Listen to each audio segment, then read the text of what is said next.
With great power comes great responsibility. Or a greater urge to be a jackass. Welcome to part 17 of Trials of Mana. Now it's the perfect time to take Laraunt back from the thieves of Navarl. We got the wind elemental of Sylphid, and with him we're about to pull some crazy stunts. Now we just gotta talk to Elma, which I believe was Riesz's second in command, maybe third. I'm not sure how this whole command chain works in the Amazonian lineup. I don't know the characters. It's been a while since I recorded parts, let alone played this game, so I gotta get back into it, man. I gotta get back into it. I do love me this song though, Heaven's Way, or I believe it's called Different Road officially, but this song rocks. You made it. Did you have a chance to speak with Dom Perry? Sure did. Take a look. Hello, nice to see you. Oh, leave this to me.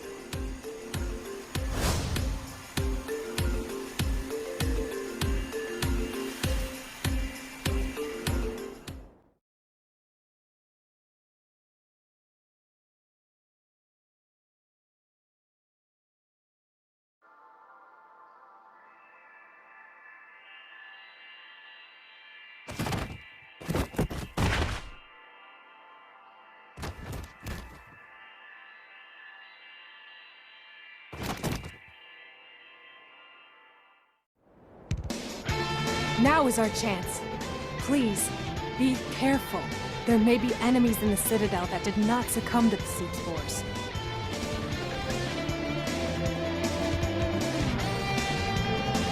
Help yourself to the supplies in the barrels. There are candies and cups of wishes. Hostile insurgents will no longer be tolerated in Citadel Laraunt. My father will not have died in vain. I will take back this kingdom! I don't know, there's something about Sylphid's design. It kind of reminds me of the genie from Aladdin. I think it's the blue skin. Yeah, it's definitely the blue skin. Anyway, takeover time. I've been waiting for this moment. And these thieves are knocked out, they're not dead. Just to let you know, the main characters don't kill people unless they kill people. Which makes me wonder, how's this new Mana game gonna turn out? Is it gonna be like, this one? Well, it looks like it's going to play like this one, of course. It's even got the class system and everything. Which is not a bad thing, because the combat in this game is good, but I wonder how the exploration's gonna work, because it's gonna be a wider world. How's the music gonna be? Is it gonna be the same guy from the other two games? Like Secret of Mana and this game? 'Cause the soundtrack in these games are just so phenomenal.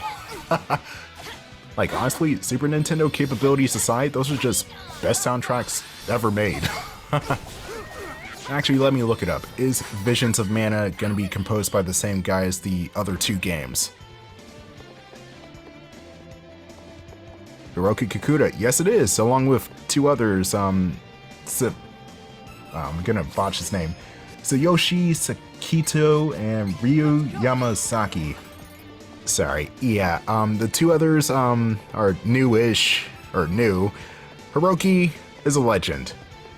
I can't wait to listen to Vision of Mana's soundtrack, and study it, and study to it, and study about it. Just a whole lot of study and soundtracks. Angela, you never have time for anything. Oh god, it's a shuriken. What are you, Yuffie? Oh wait, what am I saying? This is Squaresoft, of course it is. They're gonna make references. Actually, now that I think about it, this game was released at least 3 weeks after the Final Fantasy VII Remake from 2020. Yeah, that didn't do well for this game's sales at all. Which I know, Mana is popular, it's a popular franchise, but not as popular as Final Fantasy VII. Which is why I was thinking, why would Square release this game so close to Final Fantasy VII Remake? That makes no sense. Especially considering that the two games sort of play similarly. I mean, one is darker and grittier and the other one is this. But the two games have their similarities. They both started out as Super Nintendo games, at least. Yes, that goes for Final Fantasy VII. It was originally supposed to be a Super Nintendo game, and then it was originally supposed to be an N64 game. And then here we are in 2024 with the PlayStation game. And 2 remakes. And a whole series just based on Final Fantasy VII as a concept. And Kingdom Hearts.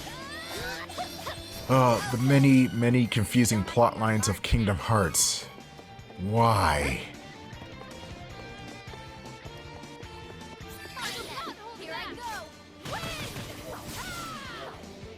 You're gonna speed past these guys with reckless abandon. I'm that powerful enough.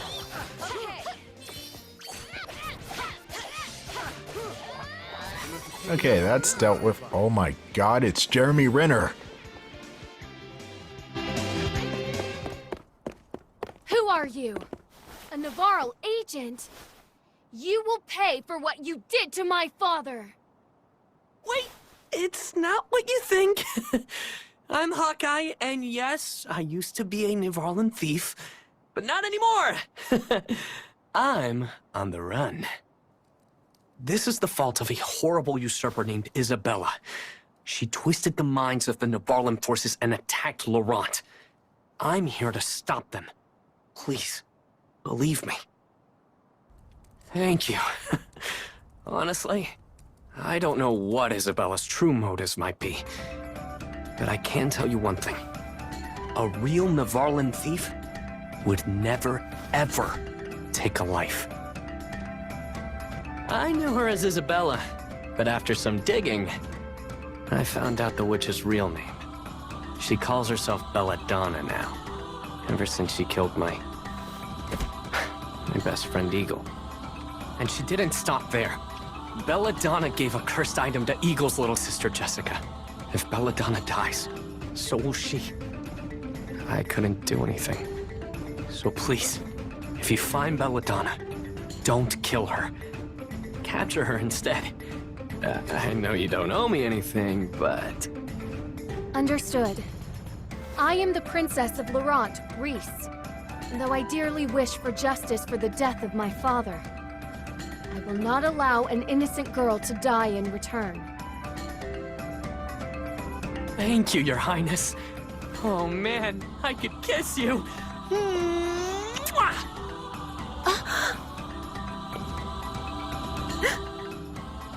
What have you done? What are you doing? Uh-oh, I got carried away. Honestly, I'm sorry. I do not know if I can, but I will do my best to save your friend. I appreciate it. Well, I won't hold you good people back any longer. I'll go on ahead and see what I can do on my own. My thanks.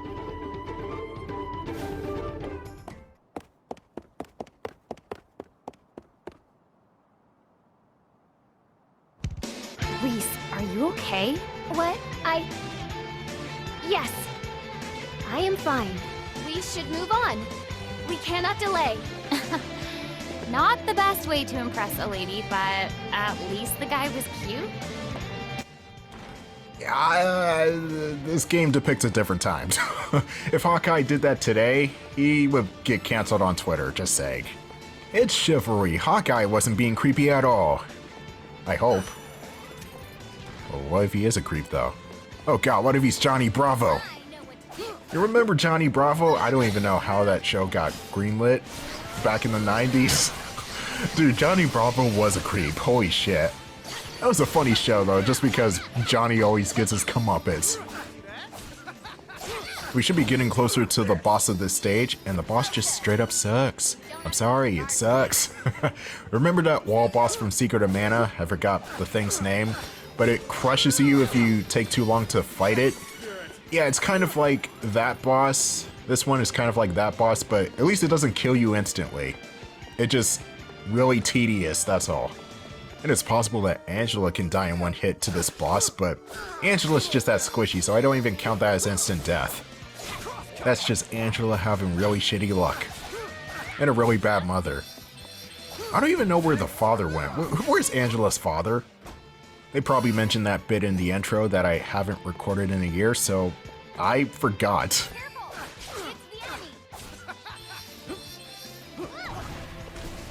So many AoE attacks, get lost. By the end of this game, just expect a whole lot of red to cover the area. Just everything turns red.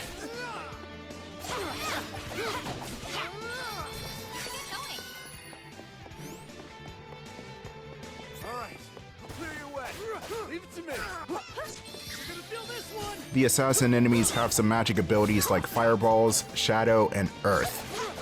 They have no weaknesses to a specific element, but they also can't resist or absorb a specific element either.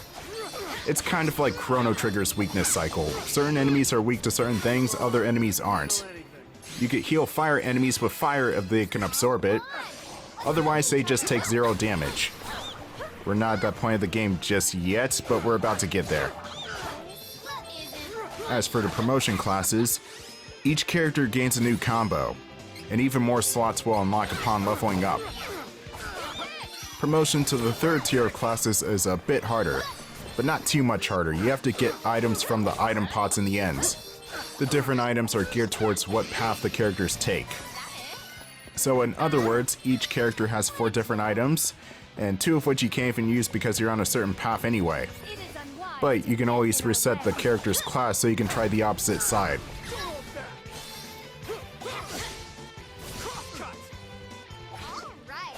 That's that gang down. Let's see what this treasure chest has in store. 1 pewter staff. Okay, why does that name remind me of Family Guy? It was like Lois's father or someone named Pewter Schmidt. Honestly, Family Guy is very stupid, but it can be somewhat funny at times. Sometimes. I always like the Star Wars parodies from Family Guy. I like the chicken fights with Peter. Those were always the best part of the show. But everything else about the humor in that show is, okay. Futurama did the humor better. And South Park. South Park did it better.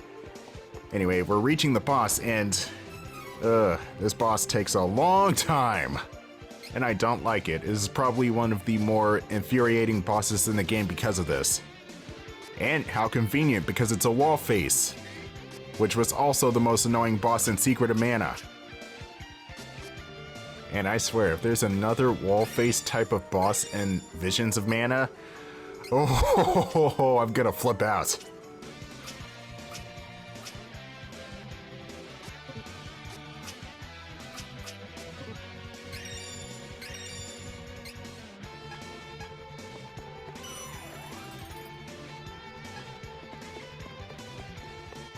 Allow me.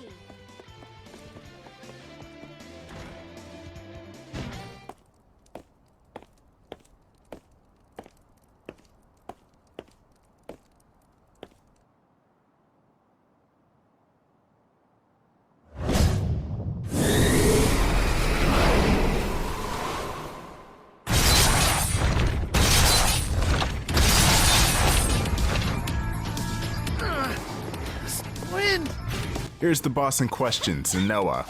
He may not look bad right now, but trust me, in 5 minutes, things are gonna get rough.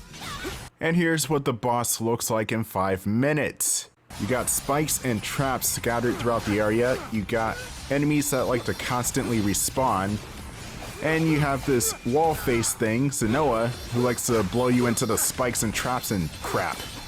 And the thing's got a lot of health. A shit ton of health, actually. This boss fight was most of the video. I had to cut some stuff out because it was just that freaking long and drawn out. And also for the constantly respawning enemies, not only do they respawn, but they shapeshift. Meaning if you get them down to half health or maybe 3/4 of health left, then you'll just decide, I don't want to be this enemy anymore. Change now, and then they'll shapeshift into something else and gain a new health bar. And this gives them invincibility frames too, so you can't hit them while they're changing. And as for the wall itself, even though it doesn't crush you, like in Secret of Mana, it's still a pain in the ass to get to, because of all these spikes in the area. You have to dodge perfectly, otherwise you get skewered. And this dissolving wall attack, I don't know how to avoid that. The area of effect is way too big on it.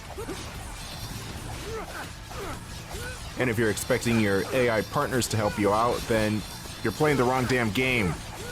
I might as well call Angela and Riesz Donald and Goofy at this point. Except Donald and Goofy were actually kind of smart in the Kingdom Hearts games. At least Donald knew when to heal. Actually, no, I take that back. Donald is the best character of that trio. Prove me wrong. Dude, the health bar is just insane. Why is it so massive? I don't think this boss is related to the Earth Elemental, so I don't know why there's so much health here. Ow! I hope you enjoy your nap, Angela. Oh lord, this boss, honestly, this is the worst boss in the whole entire game. Nothing beats Zehnoa, which is probably good that the worst boss is here because we can only go up from here. Nothing else in the game is this bogus. And dodge rolling cannot save my ass. This isn't Dark Souls. Well, it's kind of like Dark Souls. You do get some invincibility frames, but not enough it seems.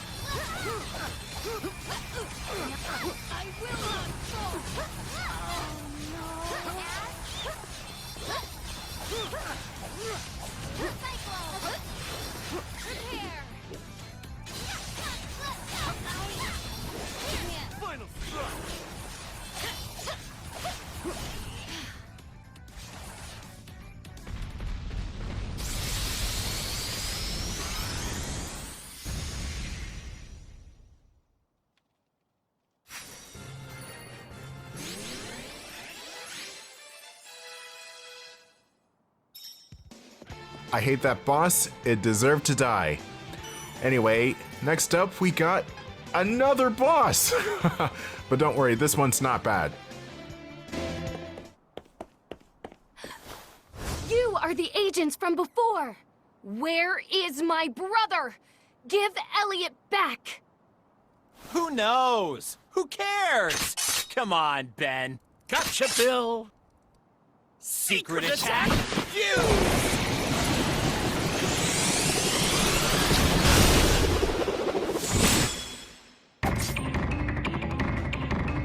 Fuse? What a weird attack. Bil and Ben. Now, this is a pretty good boss fight. They'll start the fight out in fused form.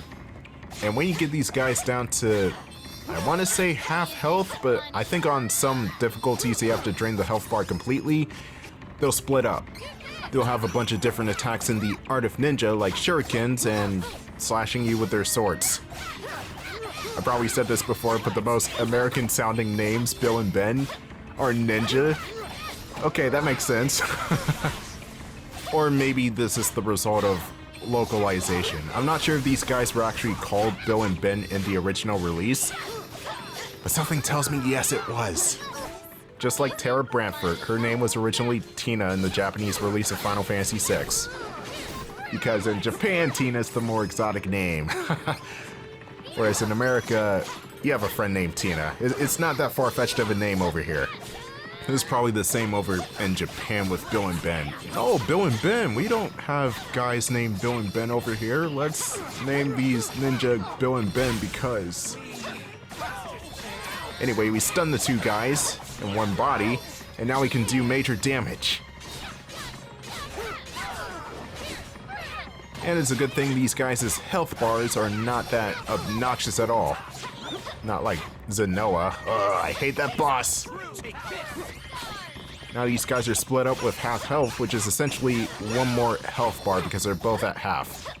And when you defeat one of these guys, you have to defeat the other one as quickly as possible because the standing partner will recover the other partner that's fallen.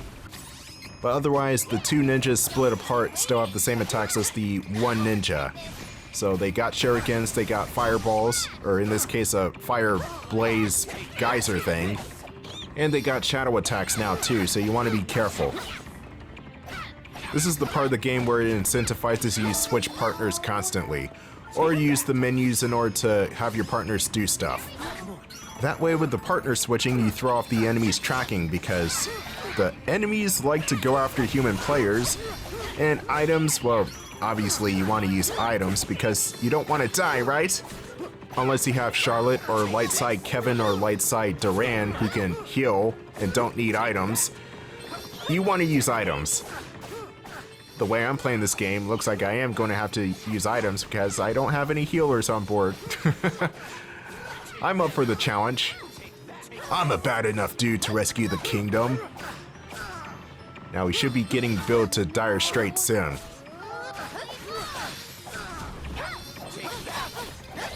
Got Bill set up for Durant's new spin slash. He's gonna dodge out of the way. That was kind of cool on his part, but damn it, man, I just want to kill you.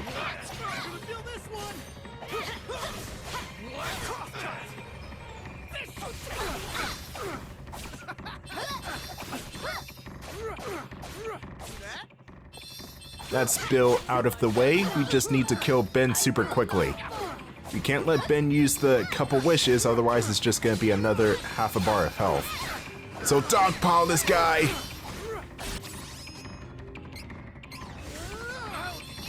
Oh, and he got stunned. This is gonna be fantastic. Bully this asshole into the grave. Hey, he abducted a child. He deserves it.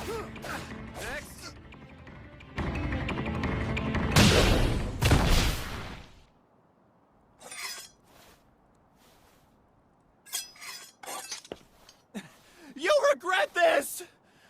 Forgive us, Belladonna.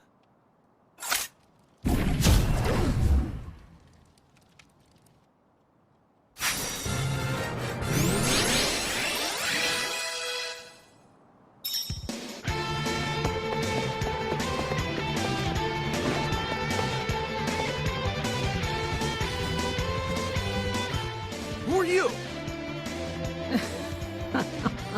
I am Belladonna, servant of his dark majesty. Huh? I have no more need of the Citadel. You may do with it as you will. Wait, stop!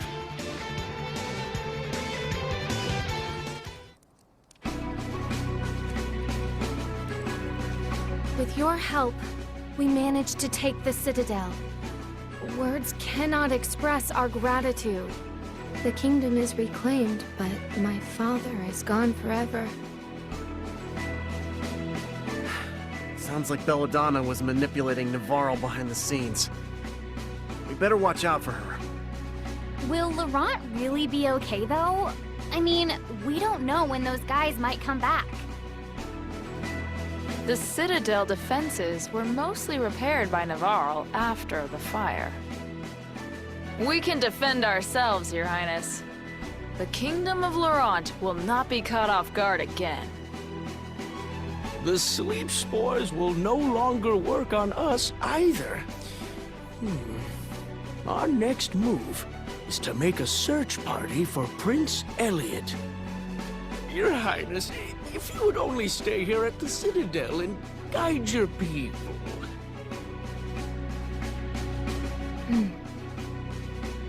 I know you are worried about Prince Elliot, Captain. You may leave the Citadel in our care. Please, continue your search. We know you are not the type of person to wait idly by in the Citadel while other Amazon guards attempt to retrieve the kidnapped prince from the enemy.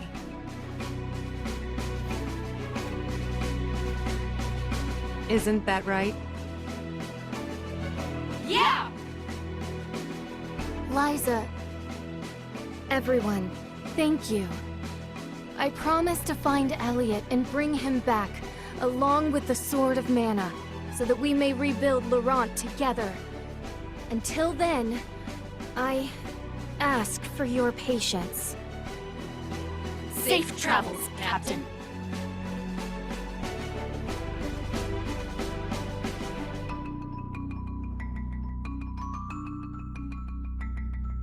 We've found the Wind Elemental. I think we should go back to Valsena and talk to the Hero King.